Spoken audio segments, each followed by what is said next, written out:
Uno, estamos al aire. Hola, buenas noches desde Santiago de Chile. Saludamos a todas y todos los que nos ven y nos escuchan en los 5 continentes para realizar uno de los habituales foros que ya hace 15 veces estamos enviando a nuestros compañeros y amigos de todo el mundo para analizar cuestiones de importancia decisiva para nuestro país y para el ideario de la Asamblea Constituyente. Hoy día vamos a hablar de la soberanía. ¿Quién es el soberano? Había un rey en Francia que decía, el Estado soy yo. Era bastante cercana a esa realidad a la que había en toda Europa. Y los países que colonizaban América, en general, tenían un mecanismo de soberanía basado en un rey, en un papa, en un zar, etc. Había una autoridad unipersonal. Y la esperanza era que, derrotando a los españoles en la batalla de Chacabuco y Maipú, el soberano pasaba a ser el pueblo. Eso lo dijo de puño y letra Bernardo Higgins, ¿no? Pero bueno, la oligarquía que había servido a la corona española en 1830, mediante una conspiración militar, en la batalla del Ilcay, con un ejército mercenario, se tomó el poder e instauró la soberanía sobre la República de Chile del 1% de los oligarcas de la zona central y de los comerciantes de Valparaíso, de la oligarquía comercial de Valparaíso. Y luego entonces tenemos una sucesión de hechos políticos en los que, en definitiva, el que manda en el país no es el presidente, no son los diputados ni los senadores, sino que son los dueños de la tierra, los dueños de los minerales del norte, los dueños del sistema financiero, pero esos señores no tienen rostro. Por eso hay que preguntarse quién es el soberano, ¿no? Es difícil identificar a uno, dos o tres que son los más influyentes, porque generalmente operan de manera invisible, ¿no? Bueno, este sistema oligárquico, o llamémosle más bien plutocrático, o sea, la plutocracia en la que gobierna, ni siquiera los militares, ni siquiera el alto clero, no, la plutocracia, y esa plutocracia controlada por capitales extranjeros, generalmente Estados Unidos, Europa, en fin, nunca da la cara, nunca va a elegir a un presidente de sus filas, ¿no? Piñera no es el caso, porque Piñera es un intruso que se metió por la ventana y ganó la presidencia como se ganó las tarjetas de crédito, o sea, hizo un negocio con la presidencia. No, aquí la cuestión es más grave. El país se hundió y tenemos al 70% de la población pasándola muy mal, y los autores de esta hecatombe están ocultos. Ni siquiera los candidatos presidenciales pueden dar cuenta de quiénes son los verdaderos dueños del poder económico y de la verdadera soberanía.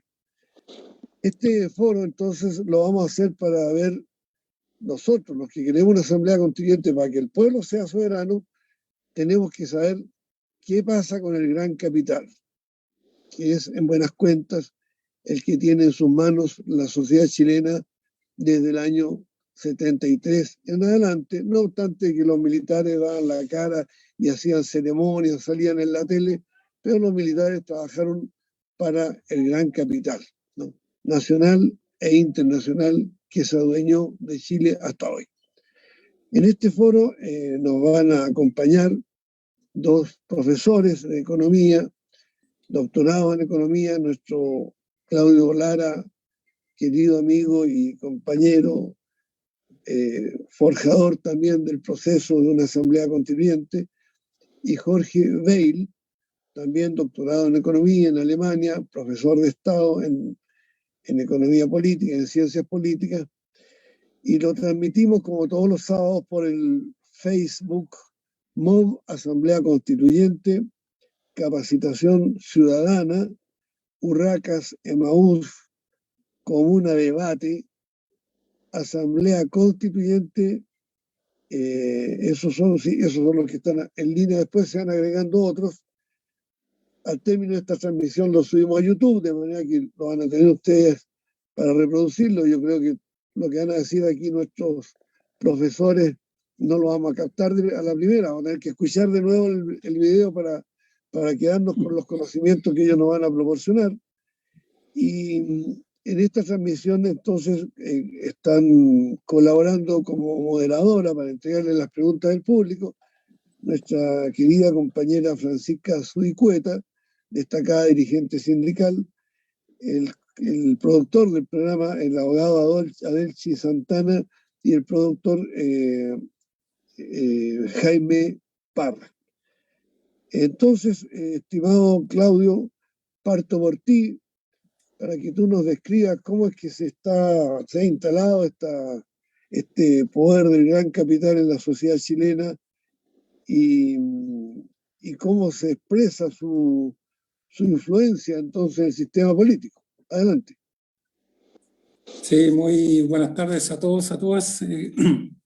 Agradecido por la invitación que la entiendo yo para compartir algunas ideas que vamos a colocar sobre la mesa para poder conversar, incluso debatir si es necesario. Ojalá que sea así, porque para mí una presentación que no tenga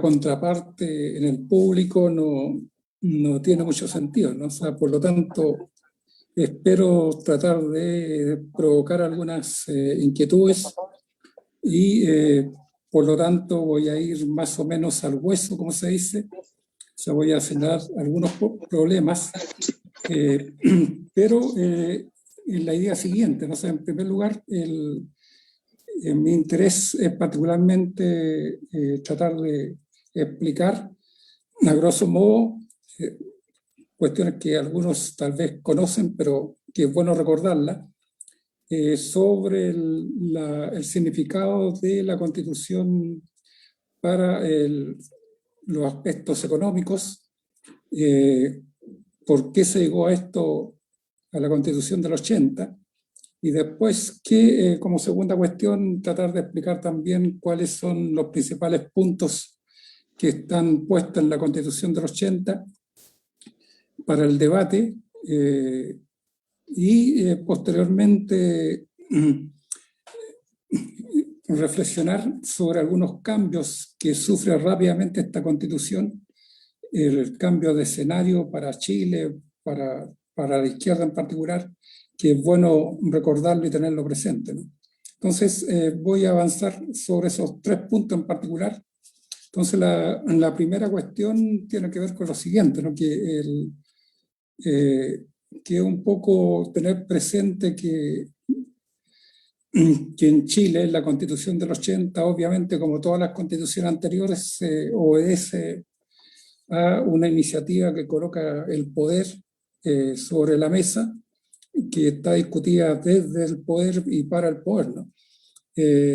Y esto se puede explicar particularmente a partir de la crisis que vivía el Estado en Chile hasta el año 73, o dicho de otra manera, hasta donde esta transición pacífica al socialismo había colocado en cuestión los destinos del capitalismo chileno, ¿no?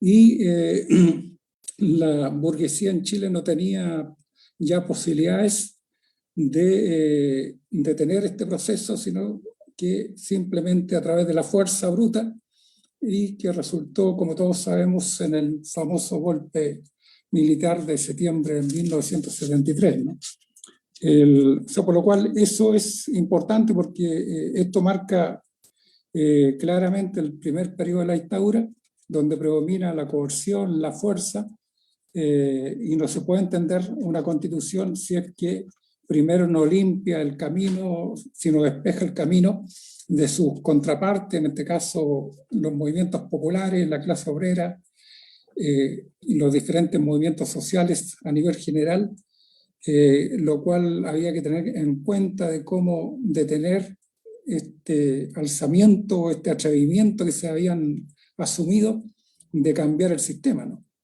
O sea, por lo tanto, la Constitución es, a mi entender, y este es un punto crucial, creo yo, porque no todos lo entienden así, de entender de que la Constitución del 80 está muy marcada por su carácter defensivo, ¿no? O sea, muchos de los elementos que tiene la Constitución se pueden explicar por este carácter defensivo de la Constitución, e incluso algunos autores, muy pocos, han señalado que estos caracteres defensivos son incluso predominantes sobre lo que va a constituir el famoso modelo neoliberal posterior, ¿no?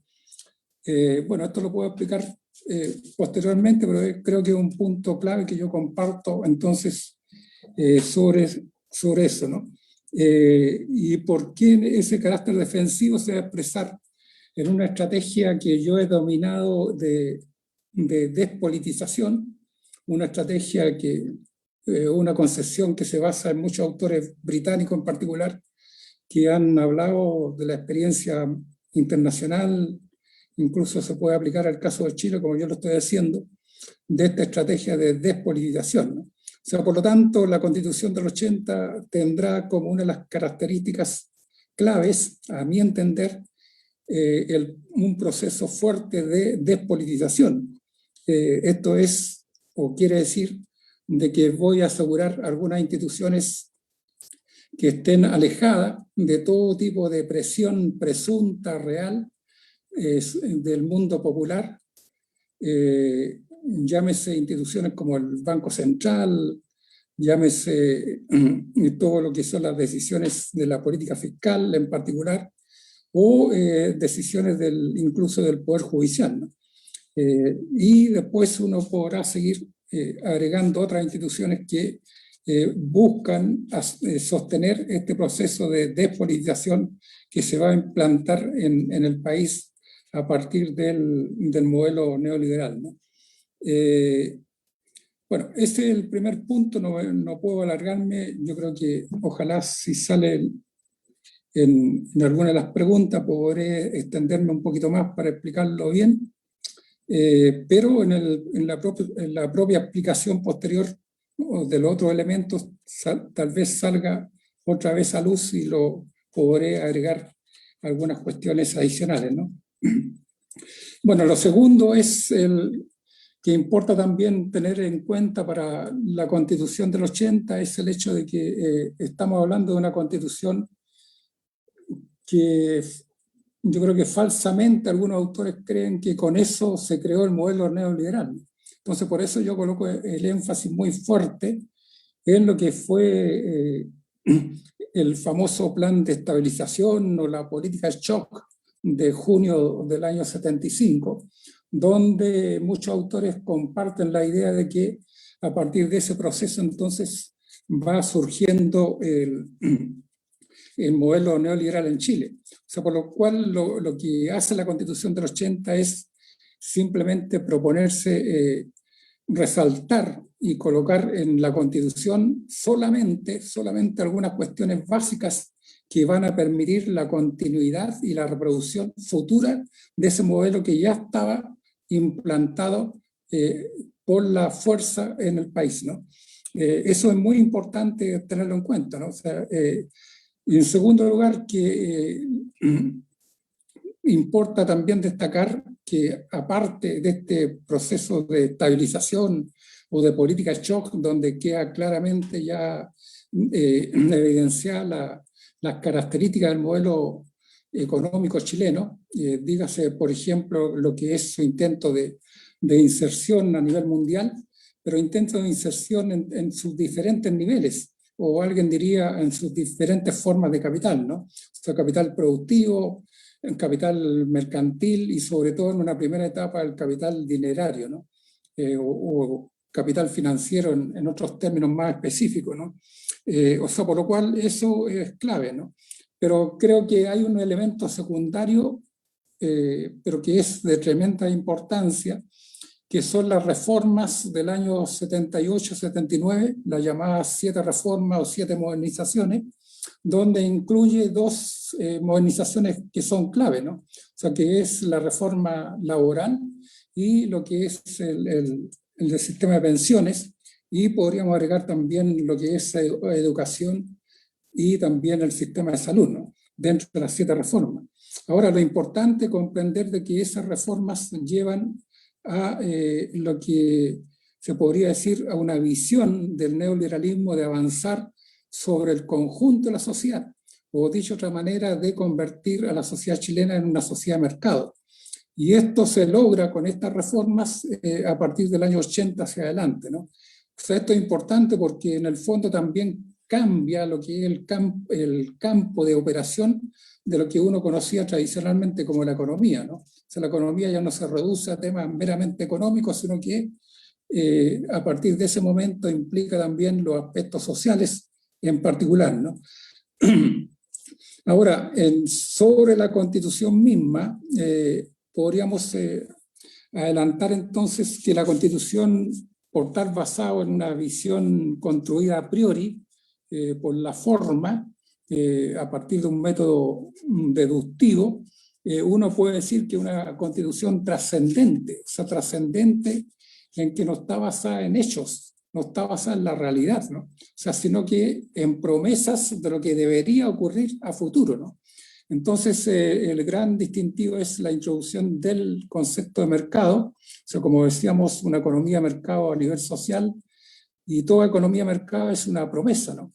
Y es una promesa muy particular porque está limitada a todo lo que es el proceso de intercambio y no toma en cuenta el proceso de producción o de distribución en particular, por ejemplo, ¿no? O sea, por lo cual es una promesa basada supuestamente en teoría en base a una igualdad, en base a los equivalentes del intercambio, pero no, al no considerar la producción, no toma en cuenta las relaciones asimétricas que produce el mundo del trabajo, etc., ¿no?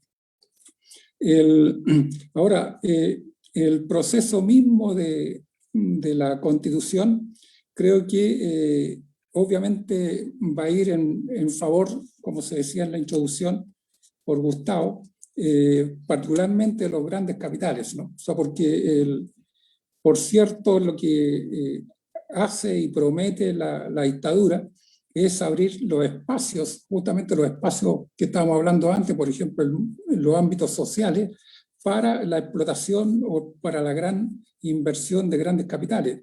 Y no solamente a nivel nacional, sino que a nivel internacional, ¿no? O sea, por lo cual también cambia, creo yo, toda la estructura de clase chilena, cómo opera y sobre todo cuál es su campo de operación, ¿no? O sea, que no está limitada a simplemente a un país o a una nación. O sea, yo creo que eso debería también aprenderse de la Constitución del 80, porque muchos autores siguen manteniendo un esquema de economía nacional o de país o de nación, cuando eso está fuera de foco, a mi entender, en este mundo globalizado, ¿no? O sea, por lo tanto, eso es clave. Y esto se va a notar sobre todo en el mundo de las finanzas y en lo que se va a venir construyendo más adelante, ¿no? Ahora, me imagino que el tiempo está terminado, ¿no? Era muy breve. Mira, otra cosa que quisiera agregar es el siguiente tema, ¿no? O sea, este tema de que la dictadura coloca como cuestión principal, decíamos antes, el mercado, lo que quiere decir también colocar restricciones a toda la actividad histórica que venía realizando el Estado en Chile, que como todos sabemos ha sido una actividad muy prominente, incluso algunos autores hablaron de un Estado productor, etc. O sea, por lo tanto, todo eso se va a eliminar y se va a reemplazar por el concepto de Estado subsidiario, ¿no? O sea, por lo tanto, el concepto de Estado subsidiario pasa a jugar un rol clave en esta nueva Constitución del 80.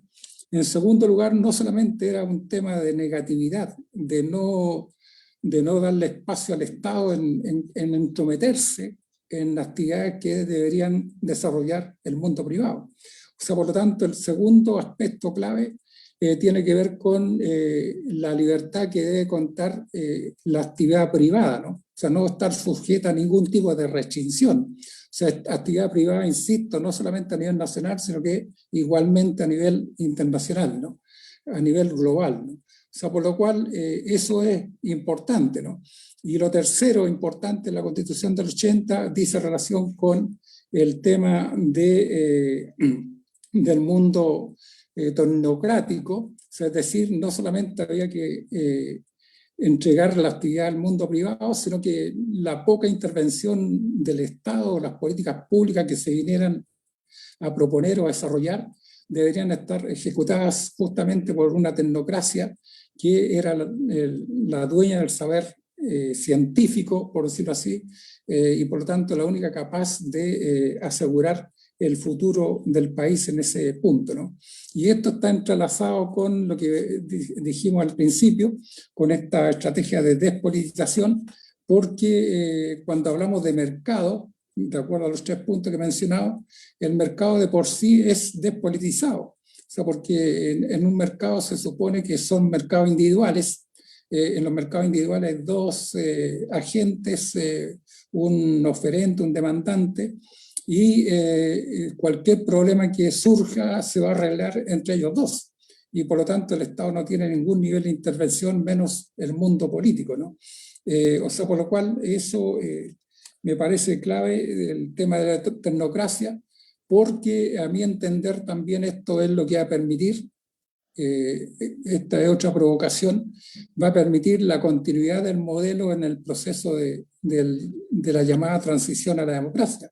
O sea, ¿por qué? Porque los economistas o pseudoeconomistas de la concertación, todos se asumen como expertos científicos en el tema, y por lo tanto también recurren a la misma justificación ideológica que había impuesto los Chicago Boys en la Constitución del 80, ¿no? Y hasta el día de hoy hemos estado bajo esa lógica, ¿no? O sea, esa lógica tecnocrática imperante en el país, por lo tanto todo ajena al mundo político, ¿no? Y concluyo diciendo que, bueno, afortunadamente el estallido social lo que hace es simplemente politizar o invadir un espacio que antes estaba excluido al mundo popular. O sea, por lo tanto, se produce un proceso de politización, o sea, revierte lo que estábamos hablando antes de la despolitización, y eso provoca el fracaso ya del modelo neoliberal, ¿no? O sea, porque por lógica no puede operar un sistema de mercado en un mundo tremendamente politizado, ¿no? Y un mundo politizado que ofrece por primera vez la oportunidad de discutir, a pesar de todas sus falencias, creo yo, de discutir un nuevo proceso constituyente, pero un nuevo proceso constituyente que es muy diferente a todos los periodos anteriores o todas las experiencias de constitución anteriores, y obviamente habrá que tomar en cuenta todas las limitantes que tiene o los déficits o deficiencias que contiene, ¿no? Pero por lo menos permite colocar en discusión muchos de los temas que si no hubiese sido por esto no lo estaríamos discutiendo, ¿no? Bueno, muy agradecido por la atención y espero que haya contribuido con algunos puntos para el debate, ¿no? Gracias. Falta el volumen, Gustavo. Somos nosotros los que te agradecemos a ti, Claudio.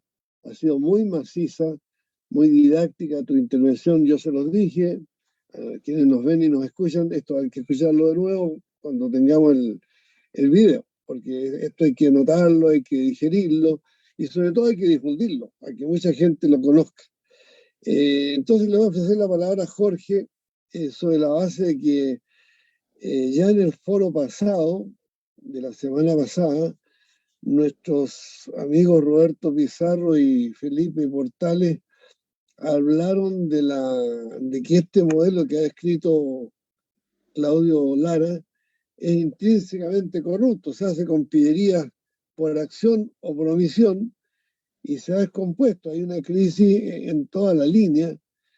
Y estos días hemos recibido muchas noticias de las platitas que ganó el clan Piñera, la familia Piñera, ahí en las transacciones en las Islas Vírgenes, por el traspaso de Dominga, ¿no?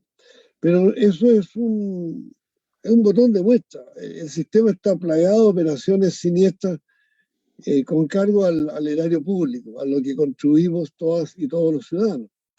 Entonces tenemos un sistema con un pueblo que se ha revelado, que es corrupto, que no está en una crisis total, y sobre eso queremos pedirle a Jorge Gail que nos describa esta situación en que se encuentra este gran poder soberano que es el gran capital en Chile hoy. Adelante, Jorge. Gracias por esta nueva invitación a esta sesión de los foros de la Asamblea Constituyente Libre y Soberana, y que hoy día tiene el título de ¿quién es el soberano? ¿El pueblo o el gran capital? Como Claudio Lara ya se refirió a los aspectos más históricos, más estructurales, yo me voy a meter un poco de cabeza en esta problemática en la coyuntura. Desde el punto de vista teórico, desde el punto de vista de la teoría política, el soberano es el pueblo. Son todos los ciudadanos, habitantes del territorio llamado Chile, que tienen derecho a darse las reglas de la convivencia, a definir una nueva constitución, y por lo tanto el pueblo originario es quien debe resolver los problemas fundamentales del desarrollo de la sociedad. Y resulta hoy día que en la coyuntura aparece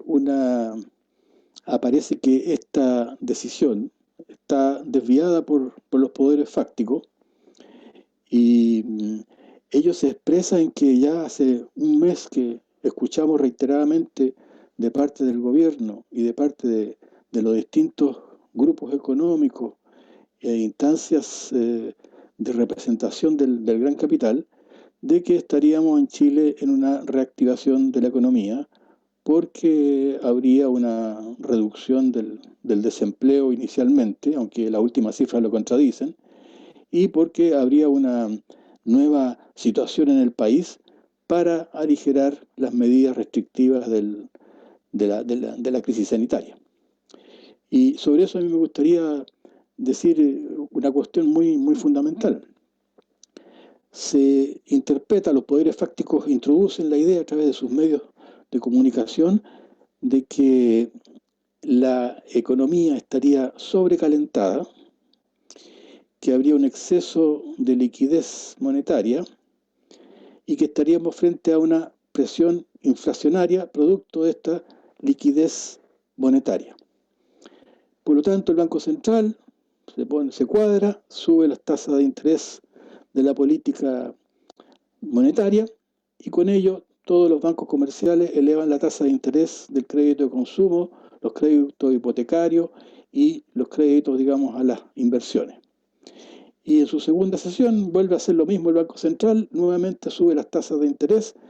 En los últimos 2 meses tenemos entonces que ha habido un cambio cualitativo, ha habido un trancazo a la economía, producto de esta visión neoliberal de restringir los agregados monetarios, retirar liquidez de la economía y con ello supuestamente detener la inflación. Este es un montaje. Esto es una de las peores visiones de la distorsión de la economía. Hoy día es evidente que hay una situación económica que afecta la dependencia extrema que tiene la economía chilena del mercado mundial. Es decir, aquí hay un alza del precio del dólar muy fuerte que encarece todas las importaciones de Chile. La mitad de la canasta del INE, es decir, la que define los precios mes a mes y el acumulado del año, son importados. Por lo tanto, hay una primera inyección, una primera presión desde el exterior, producto de que el dólar se ha subido de en torno a los 700 pesos a más de 800 en un periodo muy corto de algunos meses. Segundo, Chile energéticamente es dependiente del petróleo. El barril del petróleo ha subido una enorme cantidad, en un monto muy importante, lo que ha encarecido todo lo que es el transporte en Chile. La importación de petróleo influye en todo lo que es el desplazamiento. Por lo tanto, esa es una segunda inyección en la cual la presión inflacionaria viene del exterior. Tercer elemento. Desde que estalló la pandemia se han encarecido los costos de transporte marítimo, los que traen los containers, y se han encarecido los seguros que van ligados a esos transportes marítimos. Por lo tanto, hoy día importar containers de cualquier parte del mundo es mucho más caro que antes. Tercer elemento que encarece, que actúa sobre la inflación. Y también hay cuellos de botella, es decir, hoy día hay importadores, hay personas que se dedican al comercio exterior que importan mucho menos cosas. Por lo tanto, hay escasez y hay una ruptura de la cadena de aprovisionamiento en los grandes mercados. Entonces tenemos, desde el punto de vista de las presiones exteriores, un conjunto de elementos que no tienen nada que ver con presiones inflacionarias internas. Por lo tanto, subir la tasa de interés no va a resolver ningún problema. Segundo elemento es que hay efectivamente mayor liquidez en la economía chilena. Sí, efectivamente hay mayor liquidez. ¿Y de dónde viene la liquidez? La liquidez viene de una expansión acelerada de lo que es la economía negra, la economía ilegal, el lavado de dinero, la expansión de los narcotraficantes y de los que trafican con objetos ilegales. Entonces hoy día la liquidez está dada porque aquí hay un conjunto de capitales que están al margen de la economía legal. Por lo tanto, subir las tasas de interés no va a influir en nada en disminuir esa liquidez que pasa por el lado de la economía. Tercer elemento. Hay efectivamente, como lo ha señalado el gobierno, una expansión del empleo informal, del empleo por cuenta propia, es decir, de todos aquellos que fueron expulsados del aparato productivo y hoy día tienen sus pequeños pololos, sus pequeñas actividades, sus pequeñas iniciativas de emprendimiento con el objetivo de abordar la subsistencia. Y esa gran explosión del orden del 20 y tantos % del crecimiento del desempleo y que el gobierno de Piñera lo enarbola como un gran resultado, toda esa economía no pasa por lo oficial, no es reconocido. Eso pasa por el mercado negro, por la contratación de personas sin seguridad social, sin ningún pago de impuestos, ni nada de eso. Por lo tanto, subir las tasas de interés no va a tener ninguna restricción de esa liquidez. Y aquí habría que hacer una cuestión muy importante, de que el sector empresarial, el gran capital, los poderes fácticos hoy día, ¿qué es lo que están haciendo? Están sacando sus ganancias, sus dividendos en las acciones de sus empresas. Es decir, están retirando capital de lo que tenían las empresas con el objetivo de atesorarlos como ganancia individual, atesorarlos para sacarlos del país o para depositarlos en bancos en Suiza o en los paraísos fiscales. Es decir, hay una abundante demanda por el dólar de parte de aquellos que obtienen las ganancias de las empresas. Y todo eso se traduce en mayor liquidez.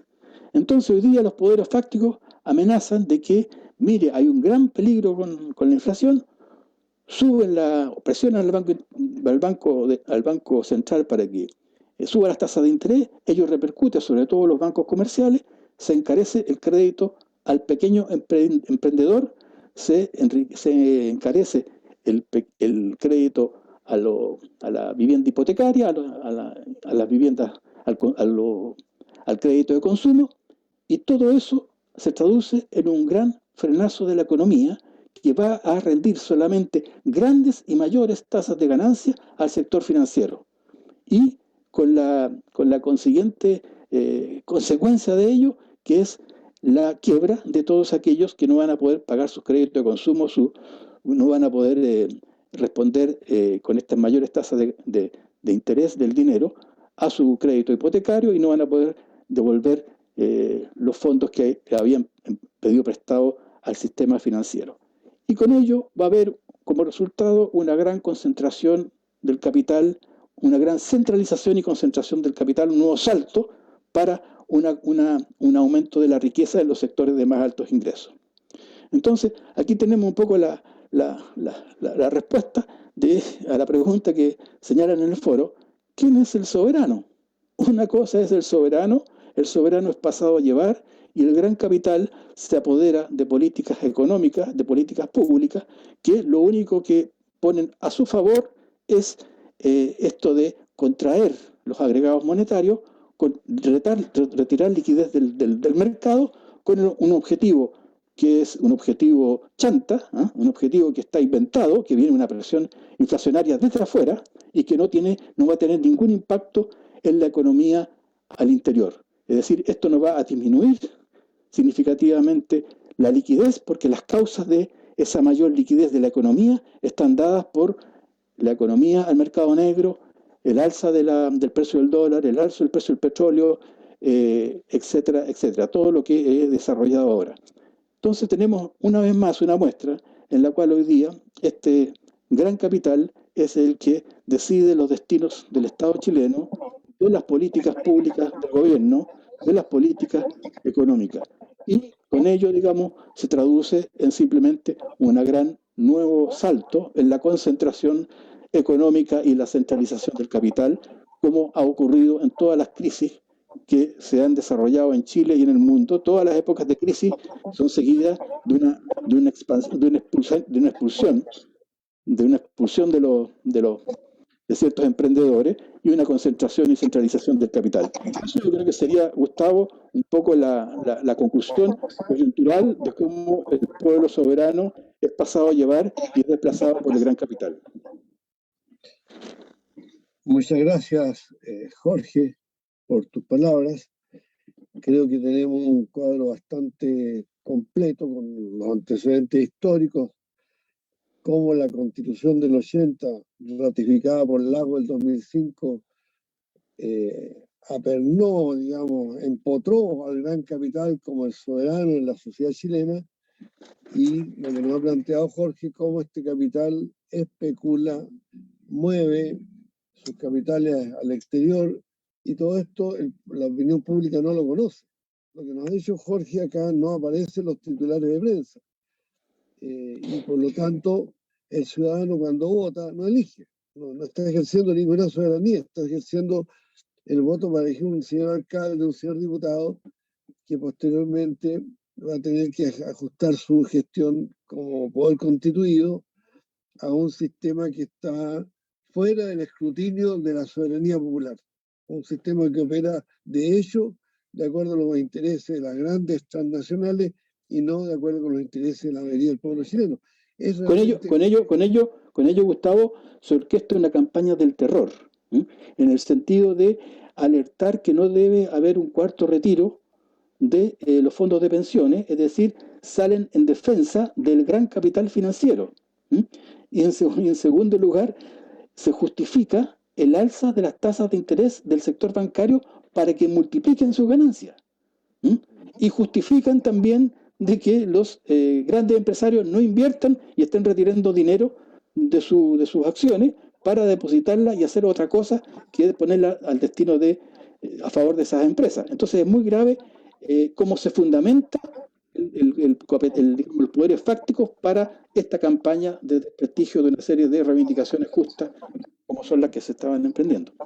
Bueno, y el saldo después de 18 meses de pandemia es que estas grandes empresas aumentan sus utilidades, los grupos económicos han crecido enormemente y el pobre pueblo trabajador, ese 70% que vive al día, está pasándola muy mal. Bueno, entonces vamos a pasar a las preguntas del público. Le voy a pedir a Francisca Zuricueta que nos diga qué está pensando la gente, y contamos con la buena disposición de Claudio y de Jorge para contestar esas preguntas. Adelante, Francisca, por favor. ¿Estás conectada, Francisca? No. No se escucha, ¿Aló? Francisca. ¿Se escucha ahora sí? Ahora sí. Sí. Bien. Hola, muy buenas noches a todos y a todas. Espero que se escuche bien. Estoy un poquito congojada aquí en mi garganta, pero muy complacida de estar con ustedes hoy día participando de este foro.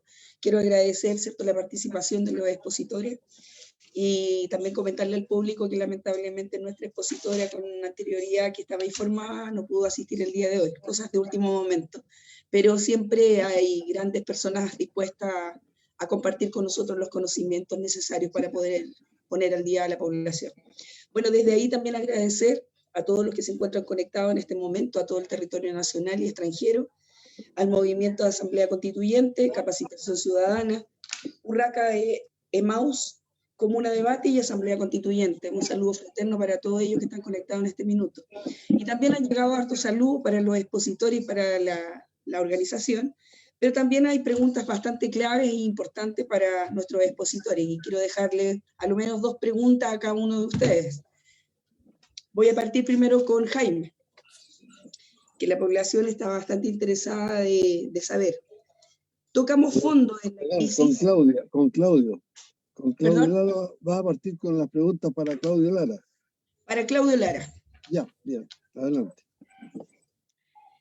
Tocamos fondo en la crisis económica y estamos en una etapa de recuperación. Esa es la primera pregunta. La segunda un poquito más larga y la hace Luisa. Ahí en la web estaba comentando ella.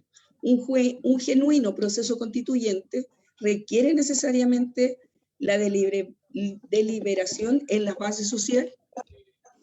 Si no le escucharon bien la pregunta, me la indican para volver a repetirla, ¿ok? Y bueno, y a Claudio también tenemos 2 preguntas para él. Perdón. A Jorge. A Jorge. A Jorge Bell. O sea, después hacer Con las el cambio preguntas de la expositora, a todos nos pasa. No te preocupes, estamos entre amigos, así que... Primera pregunta. ¿Cuál es el modelo económico que se puede hacer posible implementar después de este modelo neoliberal y económico que estamos enfrentando? Y la segunda pregunta, ¿la clase obrera comprende en esta crisis el poder legítimo para poder activar el poder soberano? Ahí están las preguntas. Entonces, estas 2 preguntas finales se las estás dirigiendo ¿a quién? ¿A Jorge Bale o a Claudio Lara? Estas últimas 2. Jorge, a Jorge. Las últimas, ya, por lo tanto, ¿Sí? parte Claudio con las 2 primeras, ¿verdad? Sí, Claudio quedó claro con sus 2 preguntas, ¿verdad? La segunda no muy clara, la última parte. Dice, un genuino proceso constituyente requiere necesariamente la deliberación de la base social. Ya. Sí, ok. Bueno, dejamos para escuchar las respuestas y el público está muy atento a estas preguntas que seleccionamos para que nos puedan contestar. Tu parte, Claudio. Sí, mira, sobre la primera pregunta, yo creo que es súper importante porque alude a cuestiones que ya son como del sentido común, ¿no? Que después de una crisis viene una etapa de recuperación. Sin embargo, yo colocaría en cuestión ese sentido común. O sea, ¿por qué razón? Porque a mi entender, producto de la crisis del 2008-2009 que se generó a nivel mundial, que se generó a partir de Estados Unidos, ha cambiado toda esta lógica de la periodicidad de los ciclos cortos del capitalismo, ¿no? ¿Por qué? Porque en verdad a partir de ese momento, vuelvo a repetirlo, el 2008-2009, se inicia un largo proceso que algunos han llamado de estancamiento secular o simplemente estancamiento o largo estancamiento, ¿no? O sea, por lo tanto, a nivel global no hay recuperación.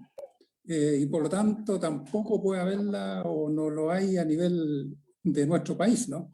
O sea, por lo tanto, tener en cuenta ese aspecto, ¿no? Que es clave, o sea, porque lo que estamos viviendo en el mundo es una situación tremendamente complicada donde no se ve camino de salida en el corto plazo.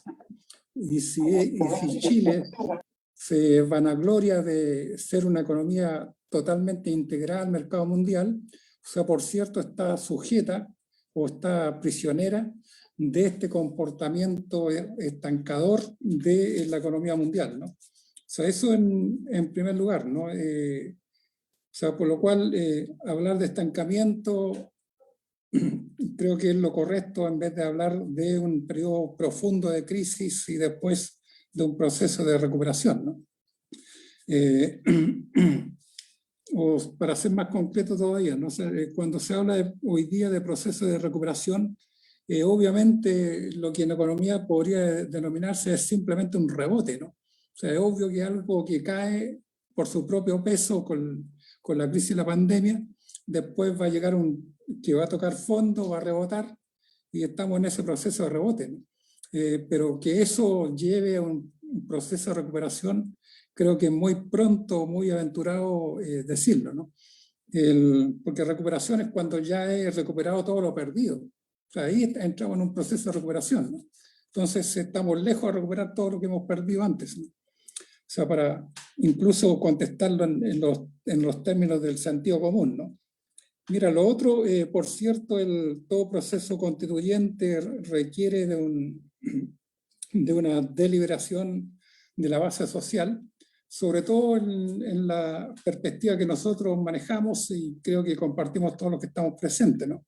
O sea, en definitiva, yo creo que también había que discutir más a fondo qué significa soberanía, qué significa la soberanía dentro del capitalismo. O sea, porque, claro, a veces uno sueña con la soberanía popular que hablan algunos, o que algunas constituciones dicen basarse retóricamente en una soberanía nacional o popular, pero en la práctica, o sea, toda soberanía dentro del capitalismo es una soberanía de clase, a mi entender, ¿no? O sea, por lo tanto, una soberanía que responde fundamentalmente a una clase, pero igualmente yo entiendo, y aquí puede haber diferencia con otra gente, una soberanía que también está en disputa, ¿no? O sea, que puede ser cuestionada.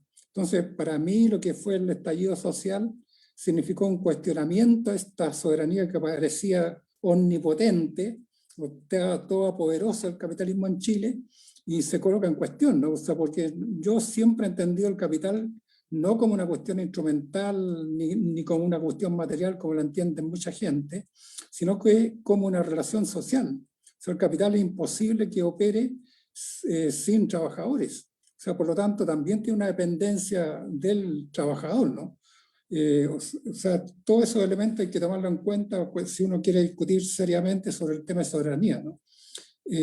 Ahora, ¿por qué es importante este periodo? Porque por haberse abierto con el estallido social y por el momento en que estamos, que no contamos, por ejemplo, con una conducción política de gran presencia a nivel social que aportara a conducción de este proceso, sino que está simplemente el poder entregado a distintos grupos o fracciones de los sectores populares. Es obvio que cae la responsabilidad en la discusión más a nivel de base, a nivel de base social, como se pregunta, y por lo tanto es importante saber y debatir y avanzar en el consenso nuestro, en el consenso de nuestras propuestas, de nuestras demandas, porque así sí vamos a ir construyendo soberanía popular. O sea, la soberanía popular no es que se decida por decreto o una nueva constitución decida, mira, esto va a ser de hoy día para adelante en base a soberanía popular. O sea, la soberanía popular se construye y se construye desde abajo. O sea, por lo tanto, ese es el gran desafío de todo proceso, incluso el proceso que estamos viviendo en la actualidad, ¿no? O sea, el proceso que estamos viviendo en la actualidad depende, a mi entender, en última instancia, de este gran desafío que tenemos del cómo y hasta dónde somos capaces de construir verdaderamente una soberanía popular. Gracias.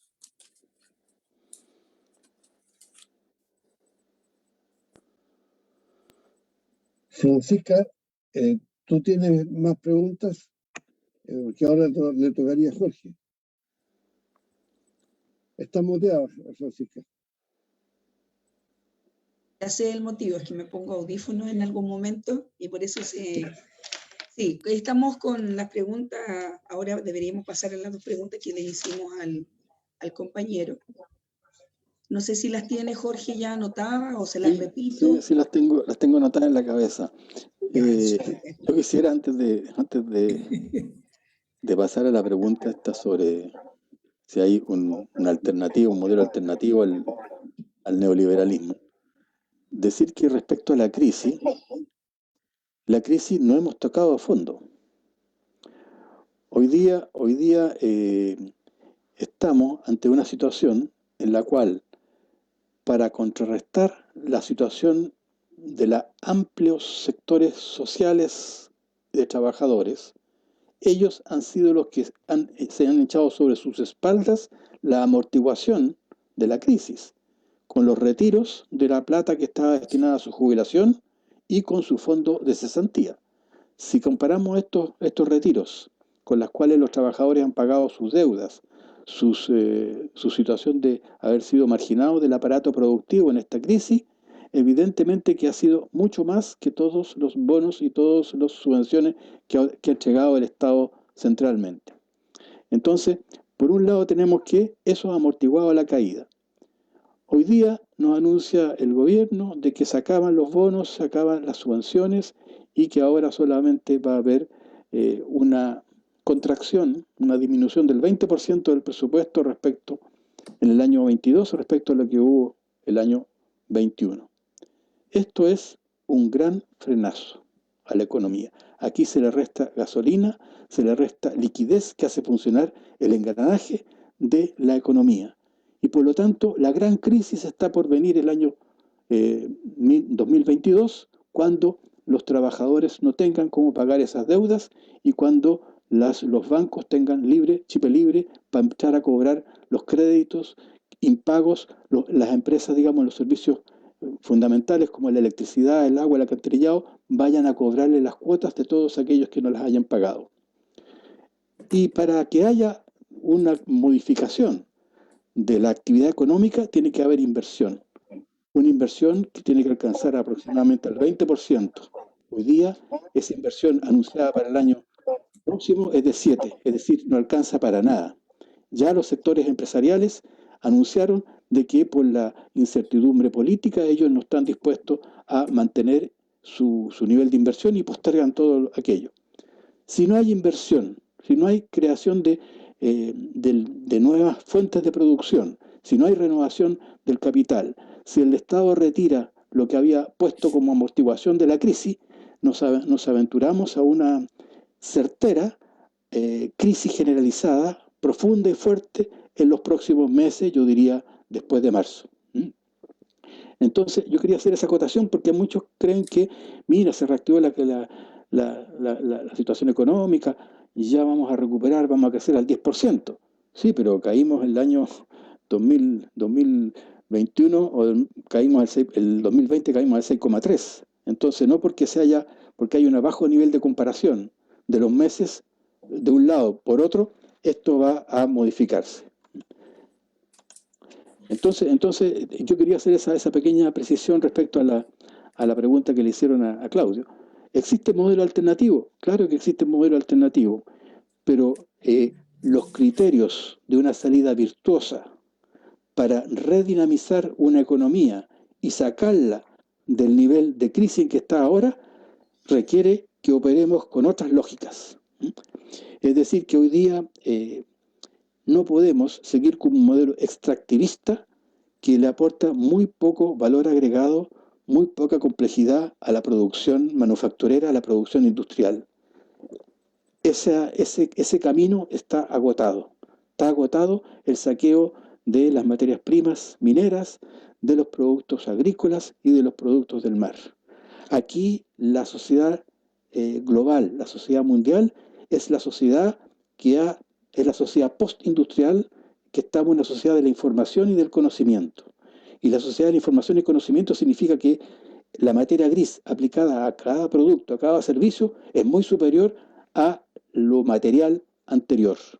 Por lo tanto, si nosotros no avanzamos decididamente en la transformación productiva, en un mayor desarrollo endógeno local, no tenemos ninguna posibilidad de salir virtuosamente de esta crisis.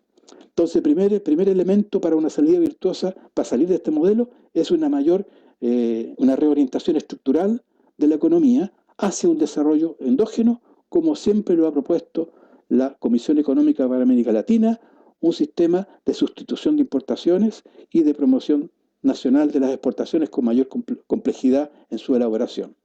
Segundo elemento, hoy día es indispensable para una salida para otro modelo, el impulsar lo que es una democracia plena.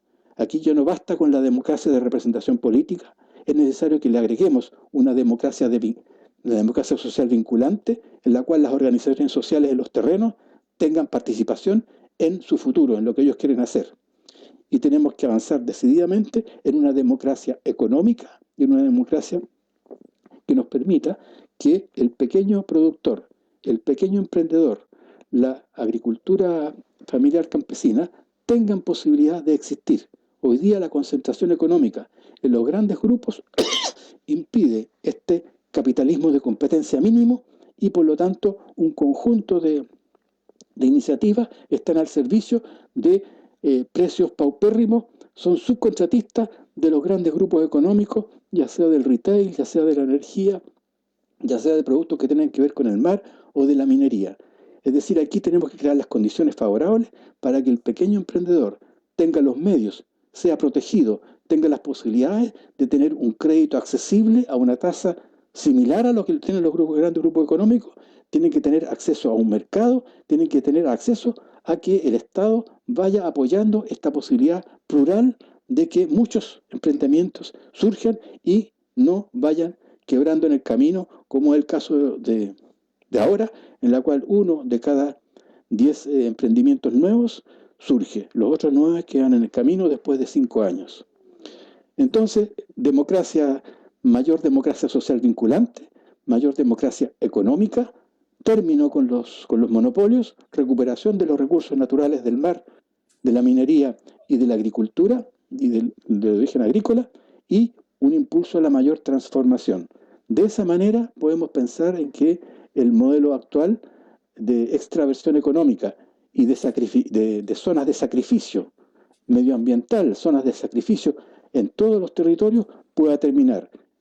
Por lo tanto, una descentralización política del Estado y una mayor, digamos, protagonismo de las comunas, de los actores en las comunas, de los actores en las regiones, es indispensable. Hoy día la descentralización tiene que ser más precisa, tiene que tener apellido. Se trata de descentralizar políticamente al Estado, transfiriendo poder desde el centro, desde las 2 cuadras que rodean la Moneda, donde están situados los grandes ministerios, el Banco Central, etc., tienen que tener menos poder central y más poder de decisión las comunas y las regiones para impulsar un desarrollo autónomo, un desarrollo que tenga que ver con sus intereses, con sus prioridades, con la manera de transformar la realidad económica, social y política. Entonces yo creo que existe la posibilidad de otro modelo, pero este no tiene que ver, no es vertical ni es de arriba, es de la participación social desde abajo, desde las comunas, desde las asambleas comunales en las cuales se discutan los problemas de las localidades y que ese poder se vaya fortaleciendo en ese nivel, a nivel regional, y vaya asumiendo mayores competencias, vaya evaluando mayores recursos, vaya teniendo a su disposición mayores posibilidades. Ejemplo, la región de los lagos, hoy día el Fondo Nacional de Desarrollo Regional, que es lo que las regiones pueden disponer, es históricamente en torno al 16%. No puede ser que la región solo decida el 16% de sus recursos de inversión. Tiene que haber, o al menos el 50% tiene que ser decidido localmente y regionalmente. Tiene que haber mayores recursos y tiene que haber las competencias, la transferencia de competencias del Estado necesarias para que eso sea bien hecho.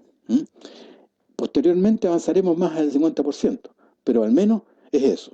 Chile, desde el punto de vista de la estadística de la OCDE, el club de los 35 países más industrializados, es el último en el desarrollo regional. Ocupa 12% de sus recursos, está destinado al desarrollo regional. El promedio de todos los otros países es de cerca del 50% como promedio. Es decir, que lo que los estados establecen que se puede decidir en los territorios es la mitad del presupuesto destinado en total. En Chile no alcanza al 12% y estamos lejos en el último lugar. Entonces yo diría que es posible un nuevo modelo, sí, pero en un nuevo concepto, en una nueva dimensión, en una nueva articulación de lo social con lo político, de lo económico con lo cultural y de lo económico con las decisiones que tiene que tomar la sociedad en su conjunto. Y la segunda pregunta se me olvidó. La segunda pregunta la voy a modificar porque hay una bastante interesante que acá yo ahora en la web. ¿Sería viable el legalizar la criptomoneda como el Bitcoin como un medio de pago más dentro del país para eliminar los intermediarios como las entidades financieras? Bueno, aquí estamos en la opiniología, aquí estamos en la especulación. Una moneda que no tiene un respaldo material de nadie es un carril. O sea, ¿a quién tú le vas a dónde vas a cambiar tu criptomoneda? Entonces, la criptomoneda es una apuesta al futuro en la cual hay una moneda digital, de la cual no hay ningún país, no hay ningún banco central, no hay ningún banco comercial, y tú dices, como yo no tengo plata, vamos a apostar a negocios del futuro, y mi negocio vale tantas criptomonedas y se transan en un mercado especulativo.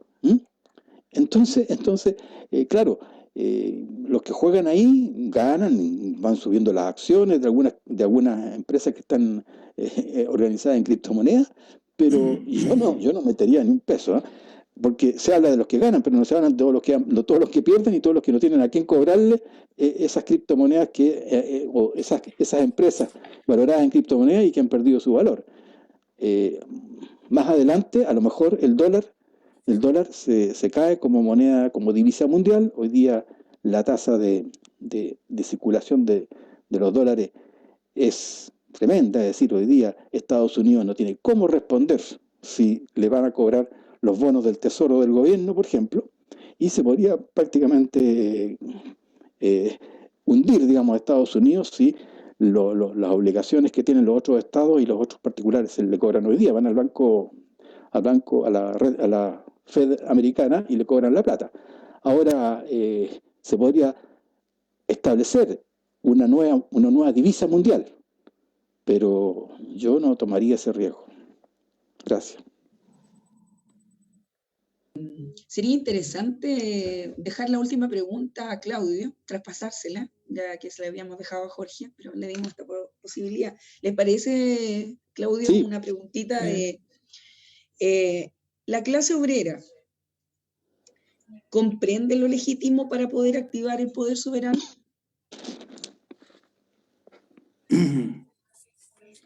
Mira, también estoy medio afónico, ¿no?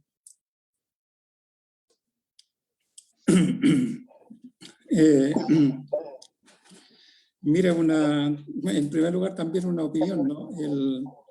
Yo no soy muy amigo de esto de los modelos y toda esta historia, porque en verdad los modelos son simples construcciones teóricas con muy poco fundamento en la realidad, ¿no? Y son construcciones teóricas que obedecen a intereses económicos o a intereses ideológicos. Entonces, yo estoy dispuesto a discutir alguna forma o alguna estrategia de desarrollo económico-social, para ser más exacto, pero en base a lo que estamos hablando, ¿no? O sea, si estamos de acuerdo en que la soberanía tiene que ser popular, bueno, que sean los soberanos populares quienes decían eso y quienes propongan una nueva estrategia económica social, ¿no? Pero esto de los modelos muy a la CEPAL, como decía el compañero, la CEPAL se ha dedicado toda su vida, pero yo todavía no conozco ningún modelo que la haya chuntado. En realidad todos han sido un desastre, totalmente un desastre. Entonces, por favor, un poco más de respeto con el público, ¿no? Eso por una parte, ¿no? Y en segundo lugar, porque son modelos tecnocráticos, o sea, lo que hablaba yo, o sea, la tecnocracia asume que ellos son los únicos que saben y los únicos que pueden dar lecciones de cuál debe ser el modelo futuro. Y por lo tanto, con una ignorancia impresionante, porque hoy día estamos viviendo sobre un capitalismo financiarizado. Entonces, ¿de qué sirve tanta cosa si no, ni siquiera aludo cómo voy a administrar el dinero? Cómo el Banco Central va a administrar el dinero en Chile y cuál va a ser su aporte a nivel internacional en la administración de la moneda mundial, ¿no? O sea, por lo tanto, pensar un supuesto modelo sin pensar en las dos, y esta es una cuestión básica para toda persona intelectual, es básica, que las dos funciones clave de un Estado nacional es gestionar el tema del dinero y gestionar el tema de la fuerza de trabajo. Entonces, si yo no tengo un supuesto modelo que no alude a ninguna de las dos cosas, por lo que yo escuché, no alude ni al dinero, ni alude a la fuerza de trabajo, ¿de qué modelo estamos hablando? O sea, ¿de qué soberanía estamos hablando? Que en el fondo no. Entonces, ese es un tema clave, ¿no? Ahora, para responder directamente a la otra pregunta, yo creo que, mira, el tema de los trabajadores, obviamente estamos en una situación que yo creo que todos tendrán como punto de referencia, si la vieron nuevamente, la batalla por Chile o de Chile, el documental famoso que se transmitió hace poco por la red. Ahí queda en claro que es la clase obrera organizada, y no solamente organizada, sino que con opinión propia y autónoma, o sea, con soberanía. Ahí sí que se está construyendo soberanía obrera popular a partir de las propias fábricas, ¿no? Pero eso hoy día lamentablemente no existe en Chile. O sea, lamentablemente las centrales sindicales que hay, y sobre todo la CUTS, renunciaron, bueno, hace mucho tiempo a construir soberanía popular, ¿no? O sea, partiendo por el acuerdo que se logró en el año 90, al inicio de la llamada transición a la democracia, entre la CUTS y la organización de los empresarios, ¿no? Entonces, eso en el fondo fue amarrarse y renunciar a toda soberanía popular, ¿no? O sea, soberanía trabajadora. Y terminamos en lo que terminamos, ¿no? O sea, un movimiento de trabajadores prácticamente sin capacidad de respuesta, sin opinión, sin nada. O sea, es lamentable. A mí lo que me más llama la atención es la poca intervención que tiene en este proceso de convención constitucional, ¿no? O sea, que muy poca opinión sobre una visión desde el mundo del trabajo sobre lo que deberíamos aspirar desde un mundo popular, ¿no? Bueno, habrá muchas razones por qué esto, aparte de las razones políticas que yo estoy mencionando, pero igualmente tiene que ver con las transformaciones mismas del capitalismo. O sea, un capitalismo depredador, no solamente depredador de la fuerza de trabajo, y muchos le dan mucho retoque a esto del extractivismo, pero el principal extractivismo que hace el capitalismo chileno es el extractivismo de la fuerza de trabajo, ¿no? Cómo extrae de la fuerza de trabajo poder, ¿no? Y es ese poder de creación que tiene la fuerza de trabajo, de mercancía, etcétera, ¿no? Entonces, mientras no apuntemos a eso, y obviamente lo que ha logrado este poder concentrador de los grandes capitales en Chile es justamente disgregar, diseminar, fragmentar esta fuerza de trabajo a nivel nacional, ¿no? Y lo hace igualmente a nivel de su participación, incluso a nivel de la formalidad de la fuerza de trabajo en Chile, ¿no? O sea, los trabajadores formales en Chile es muy evidente, ¿no? O sea, basta de ver con detención la estadística del INE para darse cuenta de eso, ¿no? O sea, obviamente está todo oculto porque hay que rasguñar un poquito y ver qué significa la fuerza de trabajo, ¿no? O sea, porque cuando se habla de empleo, por ejemplo, lamentablemente en Chile lo que ha pasado en el último año, gran parte de la gente que ha quedado desempleada no queda desempleada en la estadística, o sea, pasa directamente a los inactivos. O sea, por lo tanto, no es parte de la fuerza de trabajo desempleada. O sea, es una grosería inmunda que cometen los tecnócratas del INE, ¿no? O sea, es impresionante cómo ocurre eso. O sea, que nadie puede creer que en Chile pueda haber un desempleo de un 8 o 9%, eso es impresentable, ¿no? Bueno, pero si uno hace el rastreo, ¿qué es lo que empleo? Y cuando te dicen, mira, el 4,5% de los empleados son empleadores. Entonces tú decís o te preguntas, ¿qué mierda significa esto? Los empleadores revueltos con los trabajadores. O sea, cuando uno entiende que los empleadores lo que hacen es contratar empleados, o sea, contratar trabajadores, ¿no? O sea, ¿por qué están todos juntos ahí en la línea? Entonces, todas estas mezclas raras que hacen los tecnócratas, no sé, impresentable, ¿no? Pero todo esto ha ayudado también a la confusión y al estado que estamos viviendo hoy día en el sindicalismo chileno, ¿no? Pero diría eso, ¿no? Gracias, Claudio. Creo que tenemos ya las respuestas cubiertas. Hay bastantes saludos para los expositores y para el programa. De antemano queremos agradecer a los dos expositores que nos acompañaron el día de hoy. Claudio, fue una tremenda presentación y obviamente que las respuestas muy claras también para el público. Para nosotros también queremos agradecerle a Jorge, que en último momento pudo participar de este foro, supliendo, ¿cierto?, a la compañera que el día de hoy no se pudo conectar por fuerza mayor. Pero de todas maneras queremos también agradecer a todo el público presente por las preguntas y por los saludos que se han manifestado. Queremos cerrar ya el programa, para eso vamos a darle el pase a Gustavo, para que comience con el cierre del programa. ¿Les parece? Bien, gracias, Francisca. Entonces, de acuerdo a nuestra programación, le vamos a ofrecer un saludo final, un mensaje a Claudio y a Jorge, ¿no? Para redondear este tremendo foro, y yo lo pondría en sintonía con los otros dos. En el sábado pasado sobre la corrupción del sistema vigente en Chile y el del anterior, el del 2 de octubre, en que estuvo Jorge también y Camila Vergara, y que ahí ya hubo una descripción de cómo este proceso que mal llamado constituyente de la Convención Constitucional fue generado con un mecanismo de trampa que hace que no pueda interferir en las palancas fundamentales de la economía. Así que yo les voy a pedir a quienes nos ven y nos escuchan en todas partes que cuando difundan estos tres foros, el de hoy y los dos anteriores.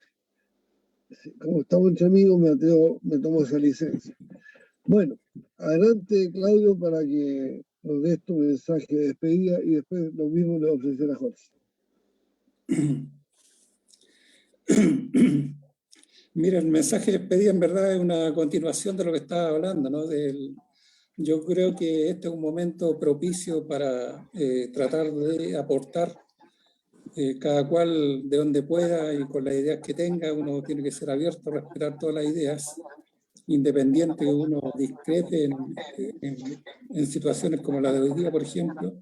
Pero creo que esta diferencia son las que permiten justamente ir aclarando cuestiones, aclarando ideas y nos permitirán ir avanzando, ¿no? Entonces, a través de eso, entonces, es como podríamos ir construyendo la llamada soberanía popular, que yo soy convencido que eso tiene que ser así.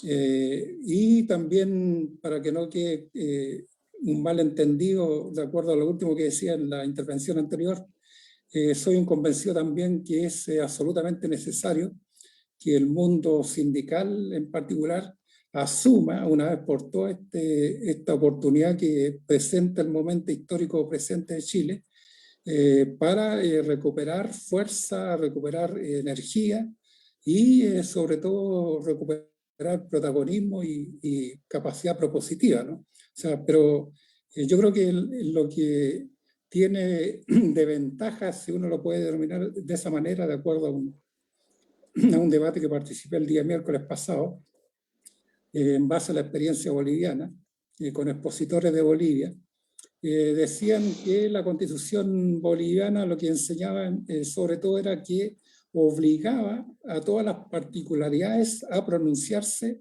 sobre y a construir una visión futura para todos, ¿no? O sea, de conjunto. Entonces, yo creo que ese es el gran desafío, ¿no? O sea, no, ¿por qué? Porque previo a todos estos procesos constituyentes que han habido en otros países, y un poco uno podría decir previo a lo que fue el estallido social, primaron de sobremanera lo que son los intereses particulares, ¿no? Y las demandas particulares muy, ni siquiera en sí mismas, ¿no? O sea, si uno mira el tema del medio ambiente y se preguntaba cuántas organizaciones medioambientales hay en Chile, bueno, uno podría decir hay decenas o cientos de organizaciones medioambientales sobre un solo tema, para no hablar de cómo se relaciona el medio ambiente con la economía, con un supuesto modelo económico, una estrategia económica futura, etc. Entonces, creo que este momento histórico hay que hacerlo a partir de la humildad también, ¿no? O sea, mucha humildad, o sea, mucha, pero mucha humildad en nuestras posturas para poder compartir y construir una vez por todas una alternativa para nuestro pueblo que tanto lo necesita y lo reclama, ¿no? Gracias.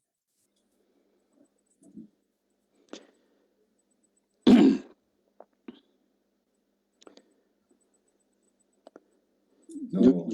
Yo quisiera decir para finalizar que una alternativa al modelo económico neoliberal existe. Y a pesar de que a Claudio no le gusta esta cuestión de los modelos, yo le quiero decir que el modelo actual neoliberal es un modelo. Y ese modelo está basado en que Chile es un espacio, un territorio destinado a que las grandes empresas hagan negocios en el mercado mundial. Hoy día, 1/3 del aparato productivo chileno es de exportación.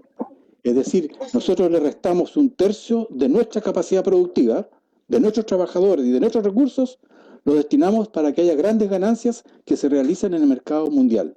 Lo restamos de satisfacer las necesidades propias. Y yo creo que ese mercado que se orienta al exterior debiera ser cambiado por uno que se orienta al interior, a satisfacer las necesidades humanas de los territorios, de las comunas y del país. Debemos recuperar el derecho de que esto no sea un espacio de negocios internacionales, nuestro espacio nacional, sino que esté destinado a, precisamente, que con un empoderamiento a nivel de las comunas, a nivel de un proceso de asambleas comunales, los habitantes, los ciudadanos de cada localidad decidan y recuperen lo que tienen que hacer con los recursos nacionales. Eso significa, concretamente, esta reorientación de cómo se usan los recursos. Y eso sí es un desarrollo endógeno. Eso es cambios estructurales. Eso se llama sustitución de importaciones y aumentarle los impuestos a los productos que vienen de afuera y que son importados. Nosotros somos capaces de producir muchas cosas que vienen de afuera.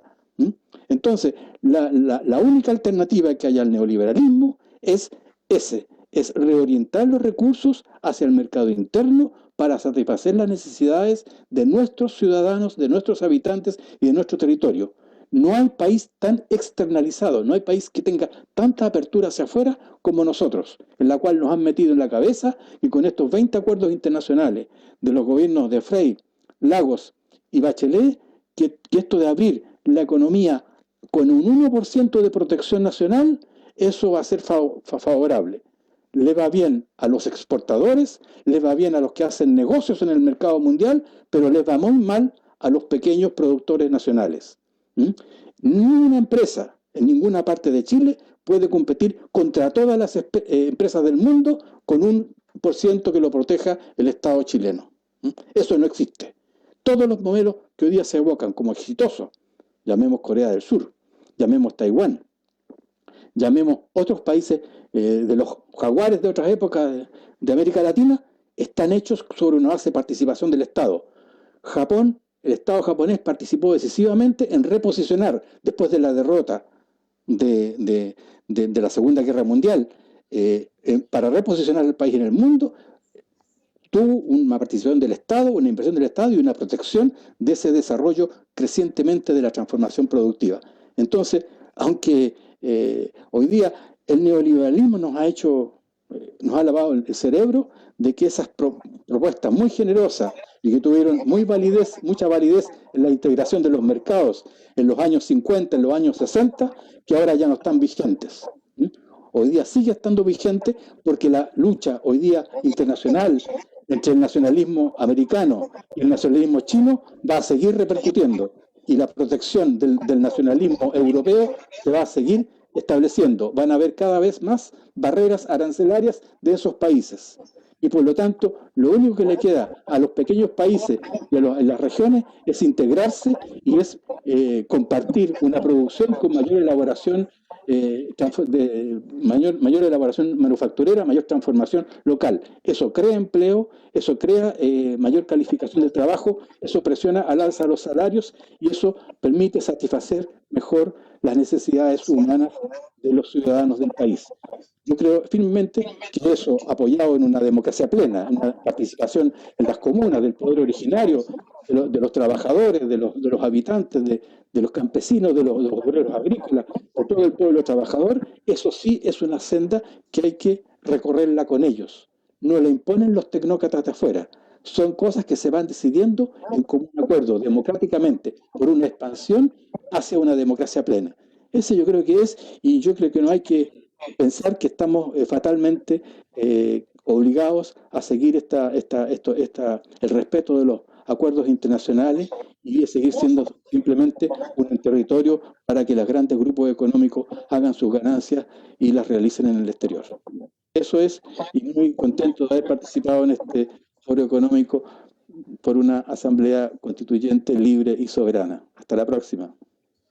Gracias, Jorge, y gracias, Claudio, por este mensaje. Permítame aportar un par de cosas muy recientes. Pero de la sopa. Esto de la soberanía suena bonito, pero se puede emborrachar la perdiz. Ayer estuve en un foro con compañeros de Suecia y uno de los compañeros me planteaba, como detractor de mis ideas, de que cómo era posible que no se respetara la voluntad soberana del pueblo, que por un 80% instaló la Convención Constitucional. Suena razonable, pero ahí está la trampita de que los árboles nos impiden ver el bosque. En realidad, ese 79% fue objeto de dos preguntas.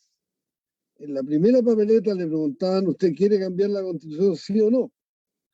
Entonces, claro, la gente dijo sí, y por la gran mayoría, porque es una demanda que nosotros mismos, como movimiento de la Asamblea Constituyente, hace ya varias décadas, habíamos puesto en el tapete, de manera que votamos que sí, había que aprobar la idea de cambiar la Constitución. Pero el pueblo chileno fue engañado por sus dirigentes y por el gobierno y por la élite parlamentaria y militar y transnacional en la segunda papeleta. Porque en la segunda papeleta el pueblo chileno no decidió cómo quiere cambiar la Constitución. En la segunda papeleta el pueblo fue encajonado. Capicúa, o convención mixta o convención constitucional. Las dos alternativas que se le pusieron al pueblo eran igualmente tramposas en el sentido que no eran soberanas, no eran que el pueblo podría decidir qué modelo económico, cómo relacionarse con las empresas extranjeras, cómo relacionarse Santiago con las regiones, cómo absorber la desigualdad en materia de género, de ingresos, etc. Entonces, este argumento de que el 80% votó que apruebo es el que está usando la derecha hoy día, el Mercurio. Los principales políticos e intelectuales de derecha dicen lo siguiente: cuando la Convención Constitucional está hablando de plebiscitos dirimente, se está saliendo del marco de la ley 21.200. En circunstancias que la ley 21.200 soberanamente, con el 80% del respaldo de la opinión pública, votó Convención Constitucional.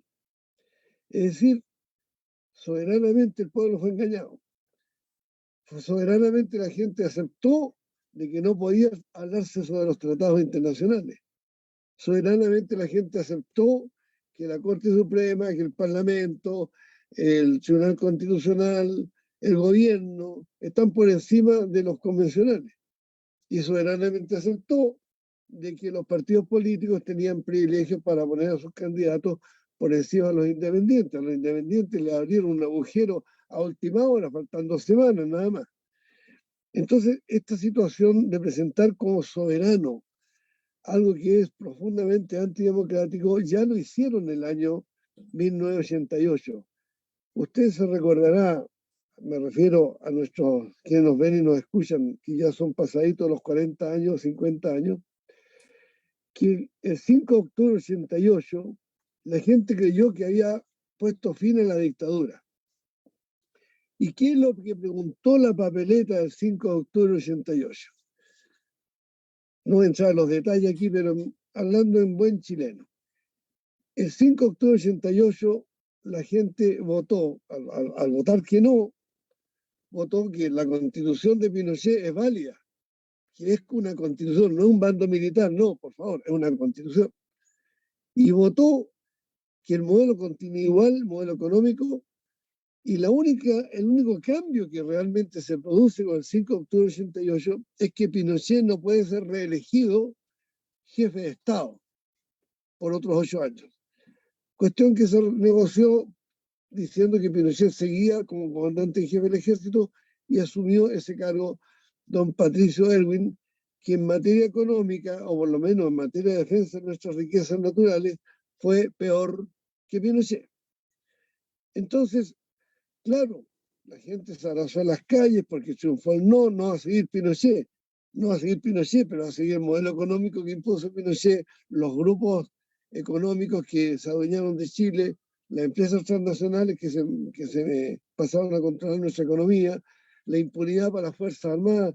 Vale decir, soberanamente el pueblo fue engañado para continuar con la esencia del modelo. Y a eso se le llama entonces soberanía popular.